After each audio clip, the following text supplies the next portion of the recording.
श्री राम दोस्तों, इस शिवलिंग की पूजा क्यों करते हैं मुसलमान? दोस्तों, वैसे तो आपने देखा होगा कि हिंदू अपने मंदिरों में अपने भगवान की पूजा करते हैं, भक्ति भाव से करते हैं, और मुसलमान अपने मस्जिद में जाके पूजा करते हैं।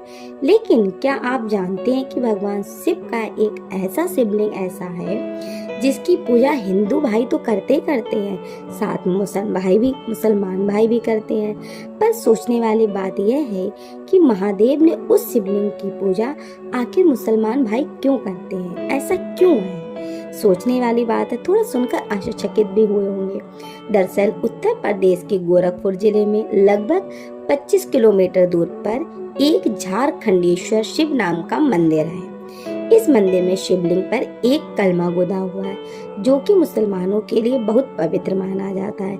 इसीलिए उस शिवलिंग पर जितनी आस्था हिंदुओं की है, उतने से कई गुना ज्यादा मुसलमान भाइयों की भी है। अगर वहाँ हिंदू पूजा करते हैं तो मुसलमान भाई भी पूजा करते हैं। लेकिन अब सोचने वाली बात है कि आखिर शिवलिंग पर कलमा किसने गुदवाया होगा और क्यों गुदवाया?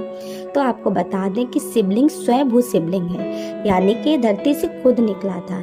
इसीलिए इस शिवलिंग की बहुत मान्यता है। जब मोहम्मद गजनवी भारत आया तो उसने महादेव को इस शिवलिंग को चुराने की बहुत कोशिश की। लाख कोशिश के बावजूद वह उस शिवलिंग को वहां से नहीं ले जा पाया। तो उसने शिवलिंग पर एक उर्दू भाषा में एक कलमा गुदवा दिया, जिससे कि उस शिवलिंग की हिंदू धर्म पूजा ना करे। पर हुआ उसका उल्टा। हिंदुओं की तो आस्था उस शिवलिंग पर थी और कभी कम नहीं हुई, बल्कि मुसलमान भाई भी उसको पूजनीय हो गए और उसकी पूजा करने लगे, क्योंकि उसमें एक बेहद पवित्र कलमा गुदवा दिया गया था। इसीलिए आज भी उस शिवलिंग को हिंदू के साथ साथ मुसलमान भाई भी पूजते हैं। दोस्तों, ये कोई इकलौता स्वयंभू शिवलिंग नहीं है कि जिसकी मान्यता इतनी ज्यादा है, लेकिन इसके बारे में बहुत कम लोग जानते हैं। ऐसा ही एक स्वयंभू शिवलिंग और है जो दुनिया में आने वाली प्रलय को लेकर चेतावनी दिया करता है। कहा जाता है कि वह शिवलिंग से ये पता चलता है कि कलयुग का अंत कब होने वाला है। जी हाँ, आपने सही सुना है दोस्तों। वैसे देश में तो कई स्वयंभू शिवलिंग है, लेकिन एक शिवलिंग ऐसा भी है जो महाप्रलय को लेकर आगाह करता है। हम बात कर रहे हैं गुजरात के मंदेश्वर मंदिर की, जो अपने बढ़ते आकार के साथ सर्वनाश होने का संकेत देता है। ऐसा कहा जाता है दोस्तों कि इस मंदिर में शिवलिंग का बढ़ता आकार कलयुग के बढ़ते पापों की निशानी है।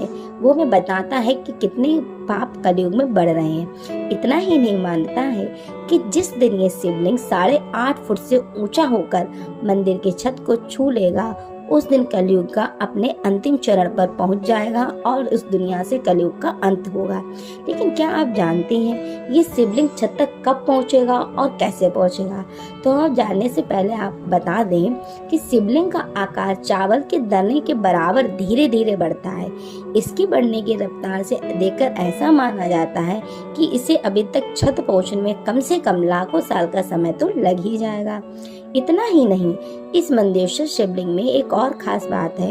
कहते हैं यहाँ खुद से ही एक पानी की धारा निकलती रहती है। तो ये ज्यादा गर्मी होने पर या सर्दी हो, लेकिन ये पानी की धारा कभी ना तो कम होती है और ना ही सूखती है। और किसी ने आज तक इसका पता भी नहीं लगा पाया कि ये धारा कहाँ से आई और कहाँ जाती है।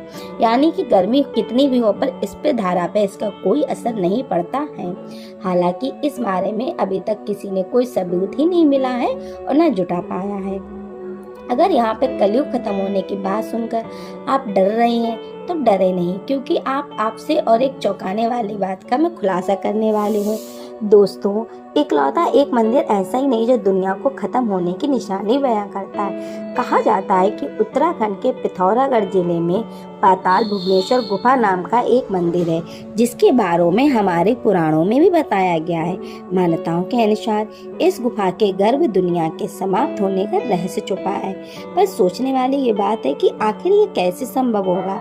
ऐसी मान्यता है कि इस गुफा की खोज शूर वंश के राजा और त्रेता युग के अयोध्या शासन करने वाले नरेश ऋतुपर्णा ने की थी। उस समय उनके यहाँ नांगों के राजा अवशेष मिले थे, जिसके अधिवेश में ऋतुपर्णा ने गुफा के अंदर ले गए, जहाँ उन्हें देवी देवताओं के साथ साथ शिव शंभू के दर्शन करने का भी मौका मिला।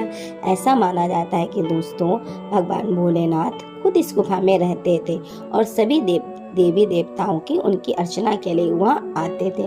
आपको बता दें कि इस मंदिर की खोज बड़ी अनोखी हुई है, जो सद्गुरु आदि शंकराचार्य ने 8वीं शताब्दी में की थी, जिसके बाद उन्होंने यहाँ का एक तांबे का शिवलिंग स्थापित किया। और इस गुफा में ब्रह्मा विष्णु महेश तीनों ही पीढ़ियां हैं, जिस पर प्रकृति के बारे बारी जलाभिषेक करती हैं। यहाँ पर 4 युगों सतयुग, त्रेता युग, द्वापर युग और कलयुग के प्रतीक रूप में 4 पत्थर स्थापित है।